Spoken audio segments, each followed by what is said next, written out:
Okay, so I just gave a shir, but it was not recorded because of a technical difficulty, and therefore I am now re-recording it. This is the final shir on the series on the final prakim in the Moreh Nevuchim, and we began with Chelek Gimel Perek Nun Aleph. And what I'm going to do now is summarize what was discussed in the previous shurim and revisit it, deepen it, sharpen it. The Rambam begins with a mashal. He says he's going to begin with a mashal that he's going to coin, forge, different translations, interesting word the Rambam uses, for you, singular. He'll begin with a mashal that he's going to coin for you. The mashal is as follows. The sultan is in his palace. And of all his subjects, his people, some are outside of the city, some are inside the city. Those who are inside the city, some of them are turning away from the palace, going the wrong direction, away from the palace. And some of them are going towards the palace and seeking to enter it, but they haven't found it. Fourth group, people who have found the palace and looking for the entrance to the palace. Fifth group, people who have entered the palace and are walking through its corridors. Sixth group, people who have entered into the inner chambers of the king. And seventh group is people who not only are there in the inner chamber of the king, but are in his presence and having a conversation. Those are the seven people. Outside the city, inside the city, wrong direction. Inside the city, going towards the palace, haven't found it. Found the palace, but haven't found its gates. Entered the gates, walking through the corridors, just found themselves in the inner courtyard, and the ones who actually have an audience with the king are in conversation or see him and hear from him. And then the Rambam says, now I'm going to interpret the mashal. Those who are outside the city are people who have no opinions about emunah, completely devoid of any religious belief. And they're not really humans. People that are going the wrong direction are people that have the incorrect religious beliefs. So they're going away from the king, the sultan. The third group, the people who are looking for the palace but haven't found it, are the amaratzim who are doing the mitzvahs. So they don't know anything, but they keep the Torah. Fourth group are people who study halacha and believe the principles of the faith based on tradition, not iyun. So those are equivalent to people who have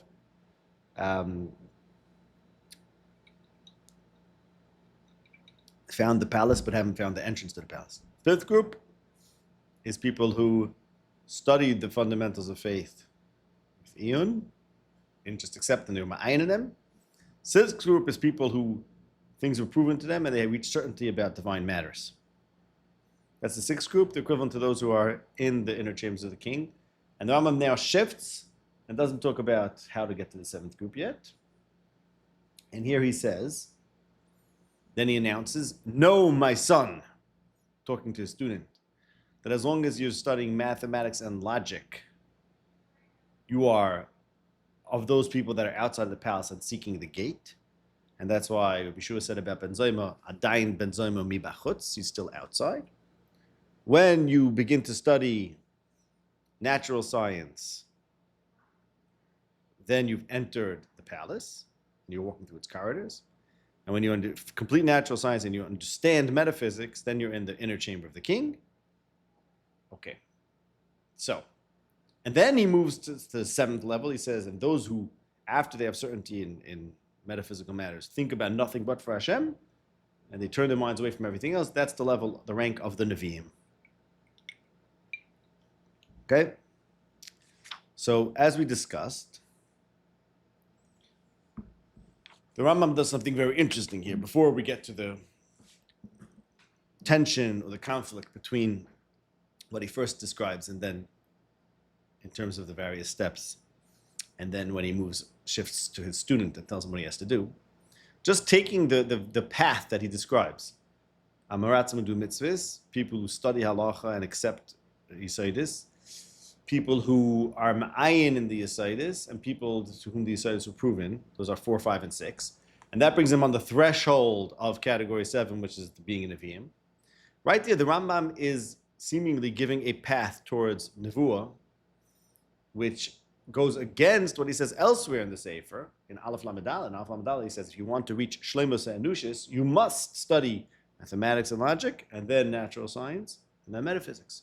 Here he seems to be putting forth an alternative path, because when he interprets the mashal of the sultan in his palace, he, in his first interpretation, before he shifts to the son and says, "Know, my son, that you have, if you only study math, you're not even in the palace yet," he gives a path towards getting to the king, which does not involve study of philosophy, does not involve scientific study, but rather involves studying Torah. Study halacha, learn Gemara, and then you start being ma'ayin in these Hadas, and then you'll reach certainty about them, and then you'll be in level 6, which the next thing you need to do is focus on only on Hashem alone, and then you'll be a Navi. So that seems to go against what he says in Aleph Lamed Daled,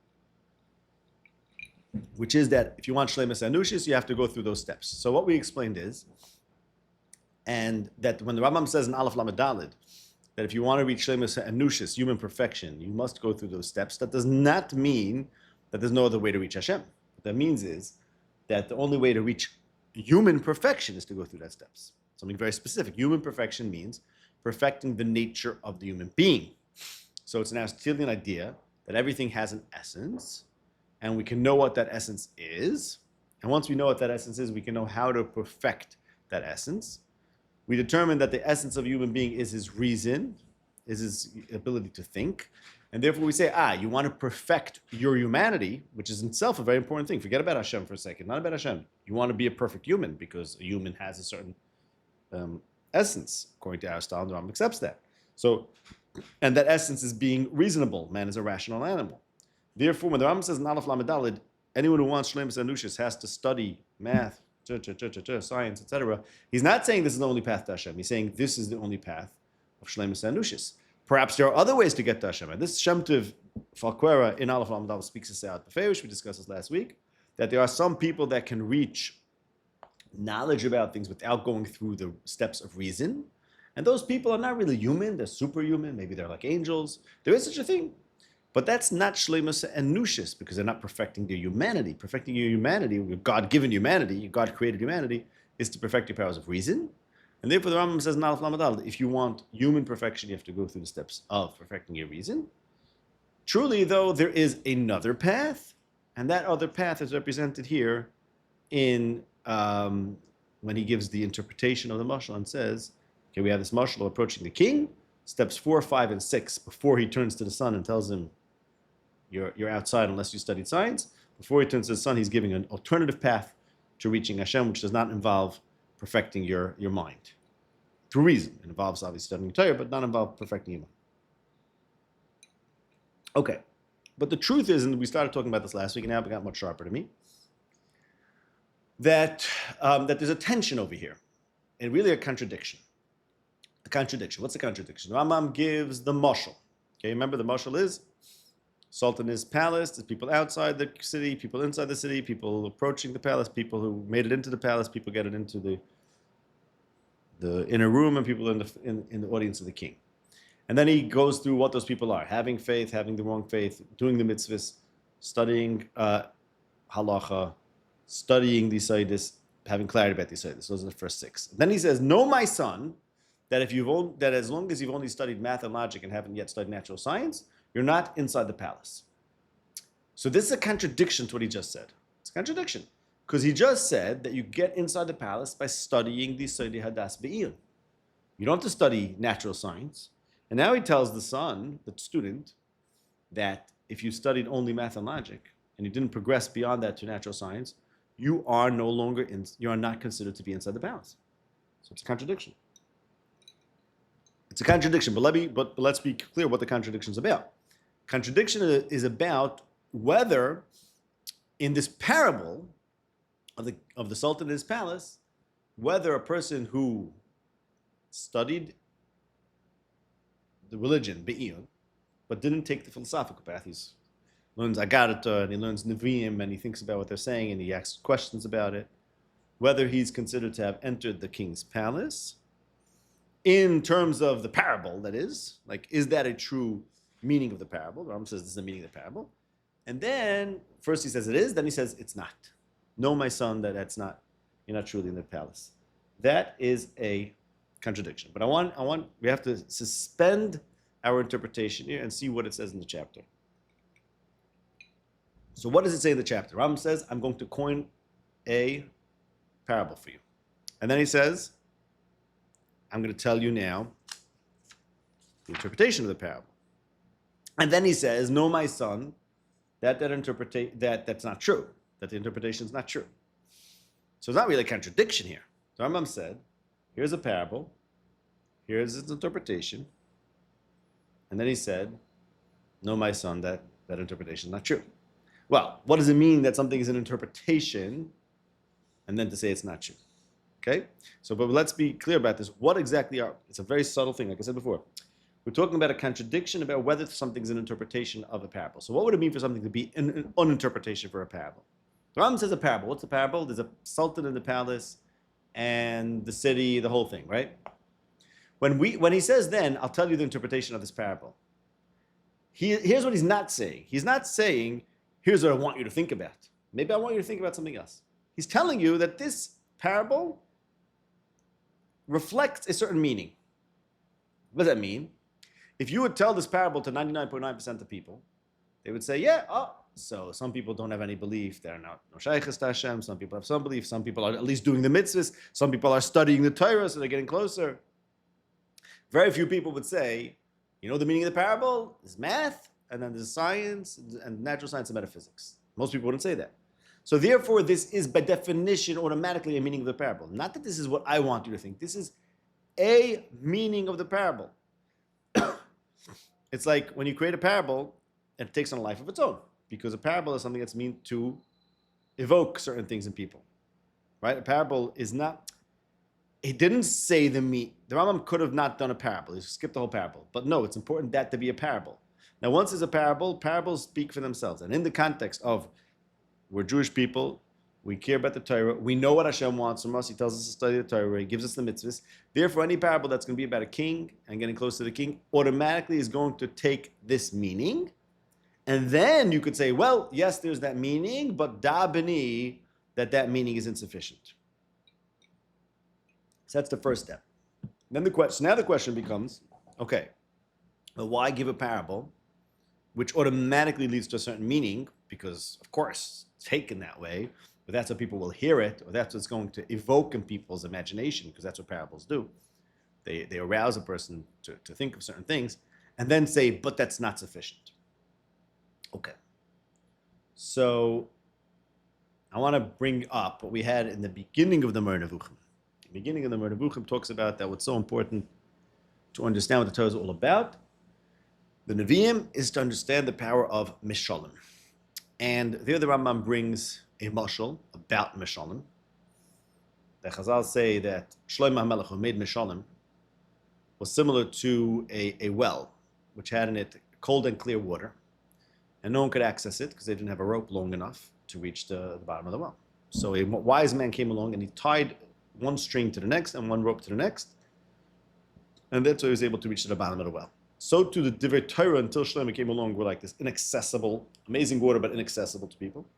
What did Shlomo HaMelech do? He went mimoshel lemoshel umidavar ledavar till he was able to understand the Torah. Now what that means is the person didn't just find a rope lying around. There was no rope long enough to reach the bottom of the well. But he said, you know what? Okay, we don't need a rope to reach to the bottom. We can have a rope that reaches to the next rope and could build it up. So Shlomo HaMelech understood that we can't access the Torah, and we can't even give a mashal for the Torah, but we give a mashal for a mashal. I'm going to explain what happened, what that means, and what the Rambam did the same thing over here. This is a mashal that cannot exhaust itself. And remember, we mentioned this last week. The Rambam says the mashal of a sultan in his palace. And then he tells us the meaning of the mashal. But one thing he never does, he never tells us this sultan is Hashem. He never does that. He doesn't speak. Obviously, that's the implication. We spoke about this last week. What is the referent of the nimshal? What is the nimshal of the sultan? But he doesn't speak it out. Why? As we spoke about last week, because you cannot truly give a mashal for Hashem. So all you can do, you can't even give a mashal for Hashem because nothing is approaching Hashem. All you can do is get closer and closer to Hashem. Okay, I'll get back to that soon. Let's think about it like this from a little different perspective. Why does one mashal go to the next mashal and then go closer? How does a mashal work? A mashal works because It appeals to the person's imagination or appeals to the person's body. Like, let's say this mashal, right? The Rambam starts the conclusion to the Sefer with a mashal. And apparently it's very important that the student of the Rambam hear this mashal. Meaning to say, in order for the student to be inspired to go on this journey of finding Hashem through progressing beyond mathematics and logic to natural science to metaphysics and to only think about Hashem, it's not going to work if you tell him to do that. It's only going to work if he has this picture of a king in his palace. Why is that? Because people need tangible, relatable images that appeal to their baser desires, more basic desires and interests. And then you hijack that, you appeal to that, and you channel that, and you say, that actually stands in a relationship, a parabolic relationship or symbolic relationship with something more important. But the way you make a person turn towards the thing of greater importance is by appealing to his lesser concern. So in other words, you talk about a sultan in the palace and sultan's amazing, everyone wants to be near the sultan. So then you trigger in the person's mind, not in his mind, in his body really, in his imagination, that interest in a flesh and blood tangible sultan. And you tell him, okay, that whole cool thing of a sultan and you want to be in his presence and there's all different levels of that. Transfer that to Hashem.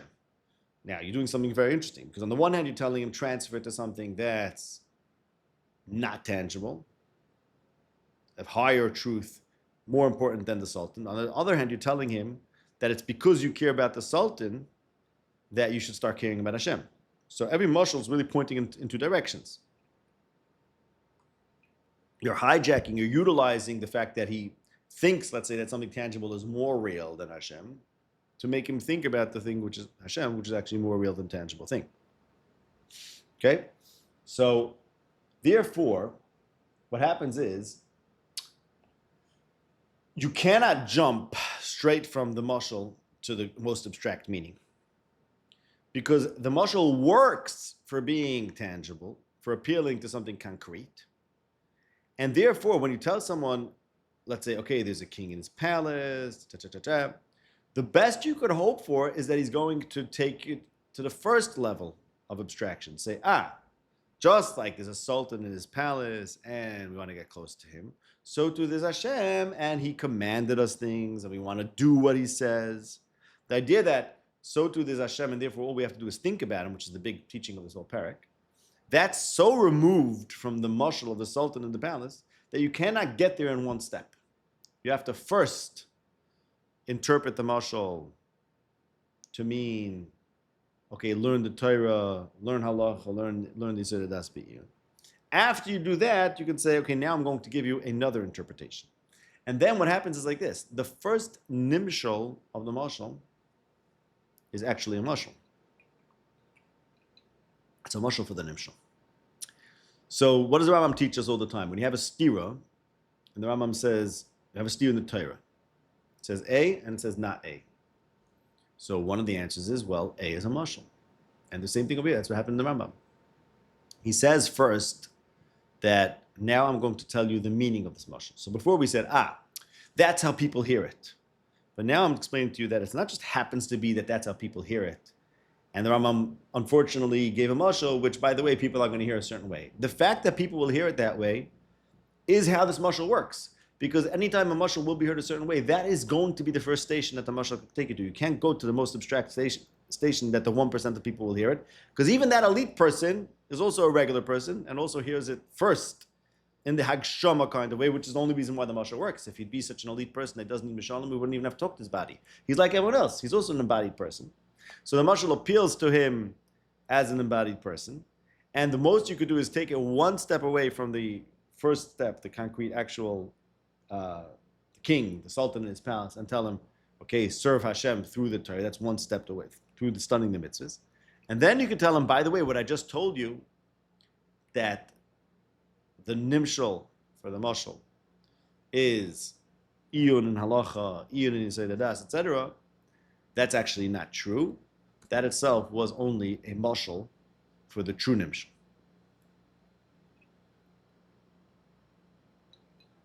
So that's why the Rambam says, look, first we're going to take you step number one, and then we're going to say, dabani, it's not the right thing. Okay, I hope this point is clear, that the middle stage over here, the middle stage of the Rambam, so we have three steps, right? We have the Rambam wrote a parable. It's a parable on paper. There's a king in his palace. And then there's what you do in life to match that parable. And the first step is to say, what you do is you study halacha, you study adas be'iyun, v'chulu, kitzur Torah. And then that's going to be the first step that people take the mashal to mean, because that is the closest to the mashal, because it's the most tangible thing that relates to Hashem. It's about maisim, and it's about learning texts. It's not just about thinking. And then there's a higher level where we say, actually, the real nimshal is that we're looking for the greatest abstraction, which doesn't involve action at all. Okay. So now we had a question, and this is a very interesting question. The Rambam says steps number 1, 2, 3, 4, 5, 6, and then he says dabani, that if you're only doing math, you're only in 4.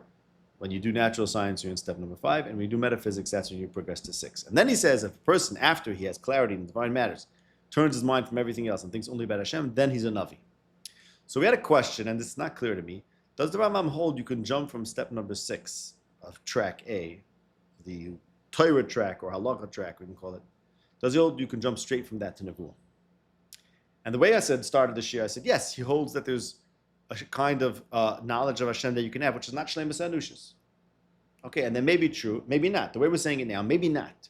Maybe he's saying that's the first meaning of the mashal, but you always have to recognize that we really want to go from mashal to mashal and not stop at the first meaning. And therefore, the actual meaning, the actual final punchline of the mashal, which is someone being a Navi, maybe is only if he reaches to the next level.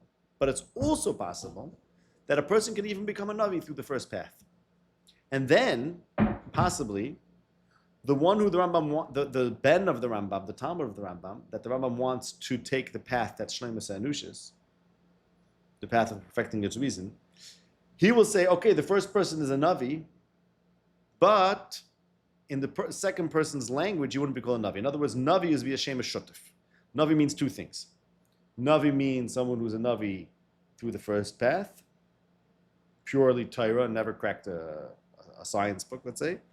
And he's called a Navi. But Dabini, that really, that whole path stands as a mashal for a deeper nimshal. And therefore, it's really fiction. And similarly, it's fiction, because remember, Mishalem and Shemus Mishutafim are very similar, Rambam always says. Why? Because a mashal means that we call it that, but it's not really that. And the Shemus Mishutaf also means that. It's that, but it's actually, it's that and it's not that. So similarly, it could be. The Rambam holds you could be a Navi even through path A, which is halacha path, we called it.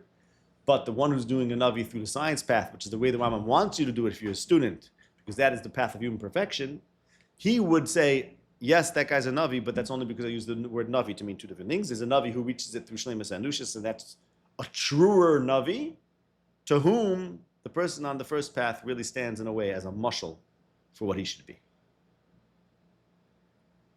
Okay, so that's me mashal l'mashal. Remember, the Rambam started off, he says, I'm going to give a mashal she'esa l'cha, to you, singular.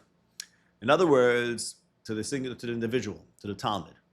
The true meaning of the mashal is really there for the Talmud, and that's where he ends dabini. But we're going to go through this stage where the mashal takes on a meaning that's a more harmony kind of meaning, the way it means to everyone. Okay, but now I want to clarify something very important. The way we're looking at this now, you have to go through the first step to get to the second step. What does it mean you have to go through the first step? So till now we spoke about you have to really think about the mashal the first way. But actually it's much more than that. It's not enough to think about the mashal the first way. You also have to do the first thing. Why? Because as we said, how does the mashal work? The mashal works because it appeals to your interest in the mashal. Why when we talk about a sultan in the palace, does that get people excited? Because they care about sultans and palaces. If they don't care about a sultan in the palace, the mashal is not going to work, right? Like it says in Mishneh Torah. So let's see, tell someone that mashal. So what does he have to do? He has to go to Wall Street and start look at people, look how they look for money, appreciate the fact that there's such a thing called greed for money, and then when he has a real appreciation for that, and that starts talking to him, then he could transfer that to Yiras Hashem. But this brings out the point I was saying before, that there's a major tension over there, because if he doesn't understand this drive for money, then the mashal doesn't work. And if he does understand the drive for money, it's only because it talks to him, well, that pulls him away from Yiras Hashem, right? So there's always going to be a gradation. What is he going to do? What's he going to do? He's going to be like, you know what? Wow, greed is such an awesome thing. You tell him, okay, you know that there's such a thing for Yiras Hashem. So what's he going to do? He's going to take greed, and he's going to try to apply greed to Yiras Hashem. It doesn't really work, because Yiras Hashem doesn't lend itself to greediness. But at least he's getting a little bit closer. So you could tell him like this, okay, there's greed. You like greed? You should know there's something beyond greed. Oh, okay, but you can't tell him something that's completely beyond greed. It's too far away. You always have to take him a level. It's the same thing, basically the same thing happening over here. Every time you tell someone mashal, you can only lead him step by step away from the mashal. Especially when the mashal is about Hashem, who we could never interpret, so we're only getting closer. Okay, so now like this. So you tell the student, let's say like this. Remember, the student needs a mashal. Very important to understand. I said this before. The Rambam holds that the one thing we need at this point in the Sefer is we need a good mashal. We need to say, if not for this parable, the Rambam's project is not going to work. Now, for the parable to work, you have to care about kings. If kings don't speak to you, if you're not interested in kings, you don't believe in the whole thing, you're a Democrat or whatever, and you don't like monarchies, you think the whole thing of kings is ridiculous, the mashal's not going to work. Okay. Now, what if the mashal works because you like kings? What's the first thing that the mashal is going to hit you with?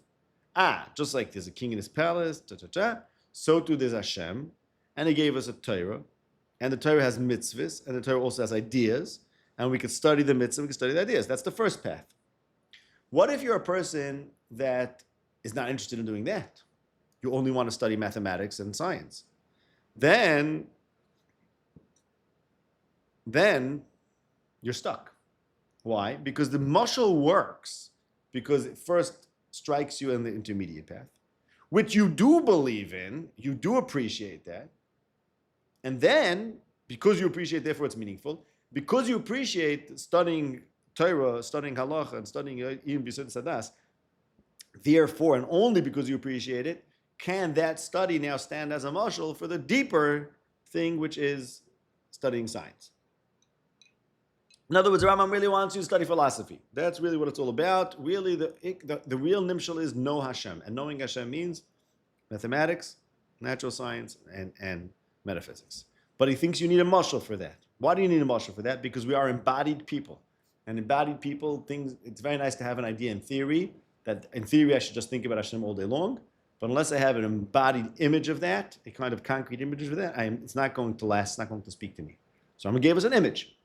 The image is a king in the palace. But the king in the palace is so removed from thinking about Hashem that we have to have an intermediate stage.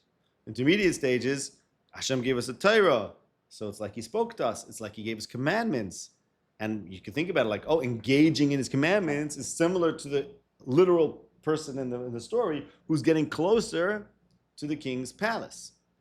Okay, fine. But what if a person has no appreciation for learning Torah, learning halacha? Then that doesn't speak to him. So you must go through the intermediate stage in order to achieve the higher stage. So now we have a much deeper meaning. The Rambam has to first go through the steps. Cannot get to the deeper mashal until you go mimashal and mashal. But not only that, when he says da beni, here's what I want you to know. I want you to know that if you only did mathematics, and as we said, even if you did 4, 5, and 6 of the halacha way, you're still outside the palace.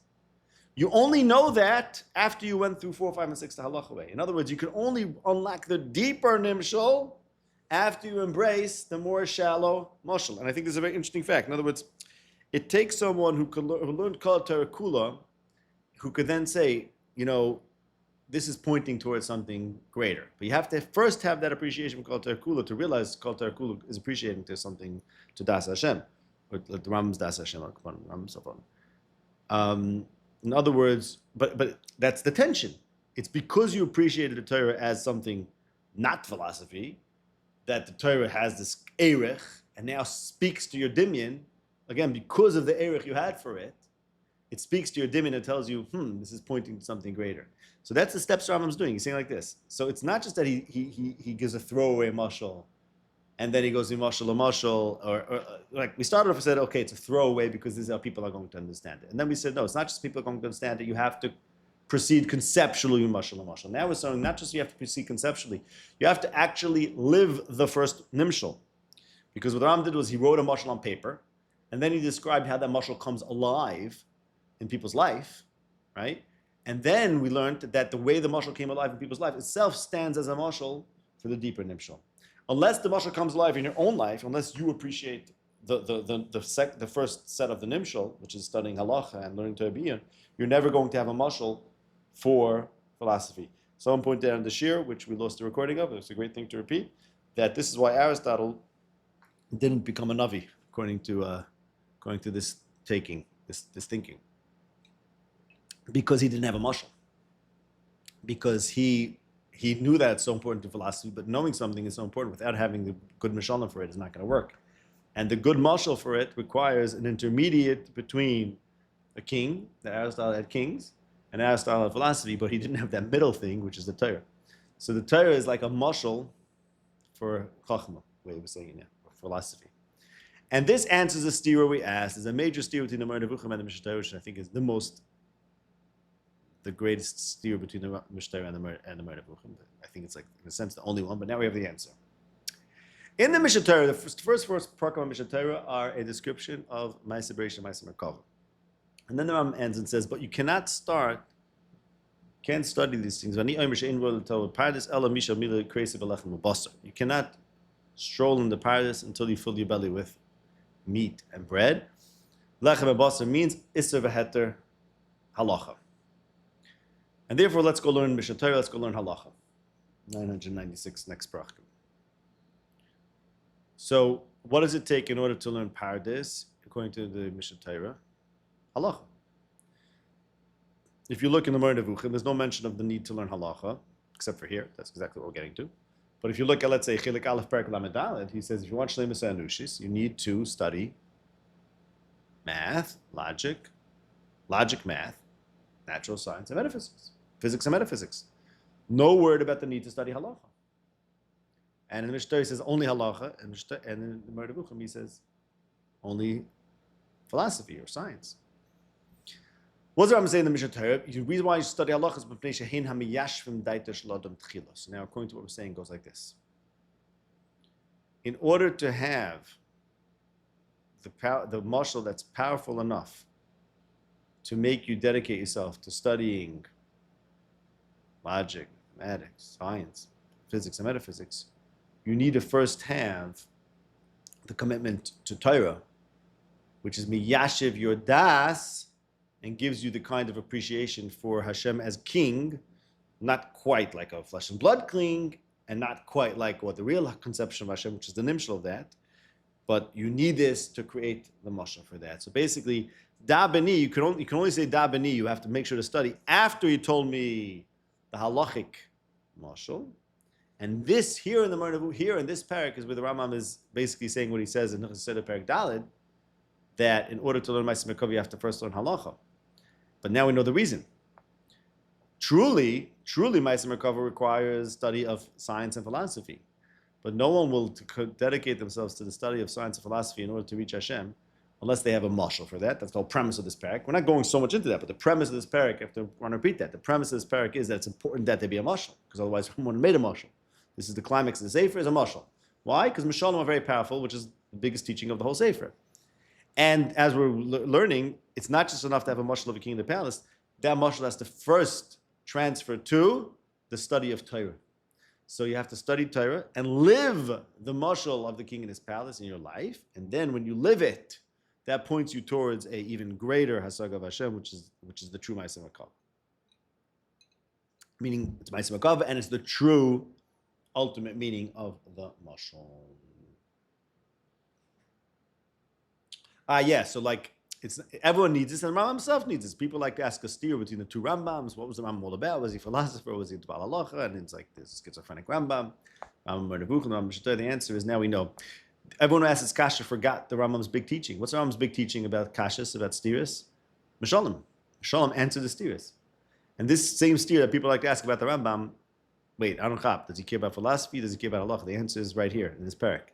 that the study of halacha, which is treating Hashem as if ki'ilu he cares, when really we know Hashem is so much more beyond that.